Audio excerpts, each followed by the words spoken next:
Hello friends. हमारा जो chapter चल रहा है वो है परमुटेशन ग्रुप। और इसमें जो हमारा टॉपिक है वो है ऑल्टरनेटिंग ग्रुप। ऑल्टरनेटिंग ग्रुप क्या होते हैं उसके लिए मैंने यहाँ पर चार परमुटेशन ग्रुप्स आपके सामने लिख दिए हैं। ऑल्टरनेटिंग ग्रुप को समझना है तो इससे पहले आप इवन एंड ऑड परमुटेशन को एक बार समझ लें, उसके बाद ही आप ऑल्टरनेटिंग ग्रुप को समझ पाएंगे। तो फिर भी मैं एक बार इवन एंड ऑड परमुटेशन आपको समझा दे रहा हूँ। सबसे पहले यहाँ पर आपको ट्रांसपोजिशन के बारे में पता होना चाहिए कि ट्रांसपोजिशन होते क्या है। पहले तो ये जितने भी आपको एलिमेंट्स दिखाई दे रहे हैं, S1 में देखो सिर्फ I है, इसको कहते हैं परमुटेशन। S2 में क्या है, I और 1 2 है, ये हो गए आपके पास परमुटेशन। 1 1 2 ये सारे के सारे क्या हैं, परमुटेशन। ठीक है, यहाँ पर भी 1 1 2 1 3 1 4 2 3 2 4 2 4 टोटल 24 एलिमेंट्स हैं। 24 के 24 को यहाँ पर इन एलिमेंट्स को क्या बोलते हैं, परमुटेशन। ठीक है, अब वो परमुटेशन जिसके अंदर दो नंबर लिखे हुए हैं, जैसे ये है, ये है, ये यहाँ ये सारे, ऐसे समझ लो इनको। दूसरे शब्दों में हम कहें कि ऐसे परमुटेशन जिनकी लेंथ कितनी है, 2। लेंथ 2 का मतलब देखो, इसकी लेंथ 2 है, इसकी लेंथ 2 है, ये लेंथ 2 है, ये लेंथ 3 है, ये लेंथ 4 है। बात समझ में आ रही है? तो ऐसे परमुटेशंस जिनकी लेंथ क्या है, 2, इनको कहा जाता है ट्रांसपोजिशन। तो यहां पर जो ये 1 2 है, 1 3 है, ठीक है, 1 4 है, ये सारे के सारे आपके ट्रांसपोजिशन। अब आते हैं कि इवन परमुटेशंस क्या होते हैं। इवन परमुटेशन, तो उसके लिए आप क्या करें, किसी भी दो परमुटेशन को पिक कर लें। 2 को, 4 को, 6 को, इस हिसाब से पिक करें। जैसे मैं पिक करता हूं 1 2 और इसको मल्टीप्लाई करता हूं 1 3 के साथ। देखो, ट्रांसपोजिशंस को मल्टीप्लाई करना आपको पहले से आना चाहिए, परमुटेशंस का मल्टीप्लिकेशन आपको पहले से आना चाहिए, तभी आप यहां पर आए। अब इन दोनों को अगर मल्टीप्लाई करें तो हमारा आंसर आता है 1 3 2। तो 1 3 2 इटसेल्फ एक परमुटेशन है, ये दोनों भी परमुटेशन है। तो हमने इन दोनों का क्या किया, प्रोडक्ट किया। अच्छा, ये जो परमुटेशन है इनको ट्रांसपोजिशन भी कहते हैं। तो जब दो ट्रांसपोजिशन को आप प्रोडक्ट करते हैं और जो नया ट्रांसपोजिशन हमारे पास आता है, सॉरी नया ट्रांसपोजिशन बोल रहा हूं, जब दो ट्रांसपोजिशन को मल्टीप्लाई करके आपको एक नया परमुटेशन मिलता है, तो इस नए परमुटेशन को ही हम इवन परमुटेशन कहते हैं, क्योंकि ये even permutation even number of transposition को मल्टीप्लाई करने से मिला है ना। अब जैसे मान लो मैं 1 2 1 2 1 2 1 2 कितनी बार मल्टीप्लाई कर रहा हूं, 4, और 4 क्या है आपके पास, इवन। इसको इससे प्रोडक्ट करेंगे तो आई आएगा, इसका इससे प्रोडक्ट करेंगे तो आई आएगा, तो ओवरऑल कितना आ गया आपके पास, आई।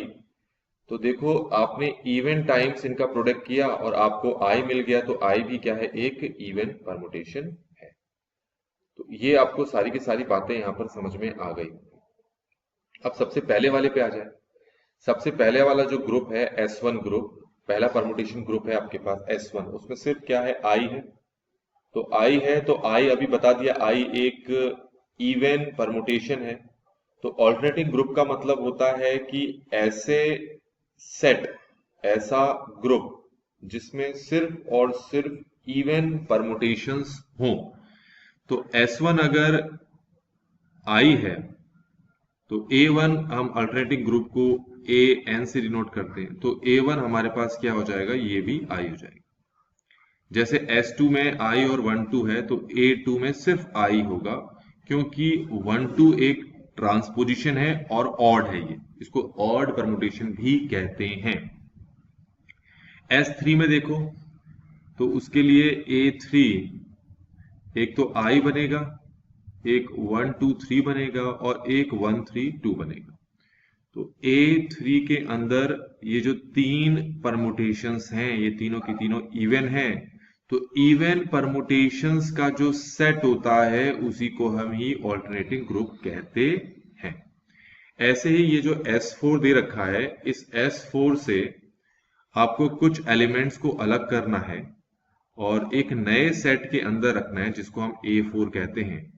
और ये A4 ही ऑल्टरनेटिंग ग्रुप है। तो किन एलिमेंट्स को A4 के अंदर रखोगे आप, एक तो I रखोगे, क्योंकि I आपका एक इवन है, 1 2 3 रखोगे क्योंकि ये भी आपका इवन है, 1 2 4 रखोगे क्योंकि ये भी आपका इवन है, 2 3 4 रखोगे ये भी आपका इवन है, फिर 1 3 4 ये भी आपका इवन है, 4 3 2 ये भी आपका इवन है, 4 3 1 4 3 1 ये भी इवन है, फिर 4 2 1 ये भी इवन है, 3 2 1 ये भी इवन है, और ये भी इवन है, ये भी इवन है, और ये भी इवन है। तो काउंट करो, 3 तो यही हो गए, 4 5 6 7 8 9 10 11 12। तो A4 के अंदर टोटल कितने एलिमेंट्स हैं? 12। और हर एलिमेंट क्या है? Even permutation. तो इवन परमुटेशन के सेट को ही ऑल्टरनेटिंग ग्रुप कहा जाता है। ये बात समझ में आ गई। और इवन परमुटेशन क्या होते हैं ये भी मैंने आपको यहां पर बता दिया। अब आपको पता है इस तरीके से अगर हम A5 चले जाएंगे, A6 चले जाएंगे, इस तरीके से अगर हम और ऑल्टरनेटिंग ग्रुप को फाइंड आउट करना चाहते हैं और हमें पता होना चाहिए कि उसमें टोटल, जैसे जैसे ये देखो ये S5, अच्छा इसको छोड़ो, जरा यहां पर आते हैं। S4 में 1 एलिमेंट है। क्यों 1 एलिमेंट है? क्योंकि 1 का फैक्टोरियल 1 होता है। S2 में 2 एलिमेंट है क्योंकि 2 का फैक्टोरियल कितना होता है? 2। S3 में कितने एलिमेंट्स हैं? 6, क्योंकि 3 का फैक्टोरियल कितना होता है? 6। S4 में कितने एलिमेंट्स हैं? टोटल 24, क्योंकि 4 का फैक्टोरियल कितना होता है? 24। तो इसी तरीके से S5 में होंगे 5 फैक्टोरियल, जो कितना होगा? 120। ठीक है, तो जो A5 होगा वो 120 का आधा होगा, ये याद रखना। जो आपके पास परमुटेशन ग्रुप होते हैं उसमें जितने एलिमेंट्स होते हैं उनका अगर आप आधा कर दो तो उतने एलिमेंट्स उस परमुटेशन ग्रुप के ऑल्टरनेटिंग ग्रुप में पाए जाते हैं। इसी तरीके से S6 परमुटेशन ग्रुप में नंबर ऑफ एलिमेंट्स होंगे 6 फैक्टोरियल, जो कि 720 होंगे। तो इसके जो ऑल्टरनेटिव ग्रुप्स होंगे, इसका जो ऑल्टरनेटिव ग्रुप होगा उसमें जो नंबर ऑफ एलिमेंट्स होंगे उसके लिए आपको जितने टोटल एलिमेंट्स हैं S6 में उसको 2 से डिवाइड करना पड़ेगा। तो ये हमारे पास आंसर आ जाएगा। 360 एलिमेंट्स हैं A6 के पास। तो इस वीडियो में बच्चों हमने ऑल्टरनेटिव ग्रुप को आसानी से समझ लिया।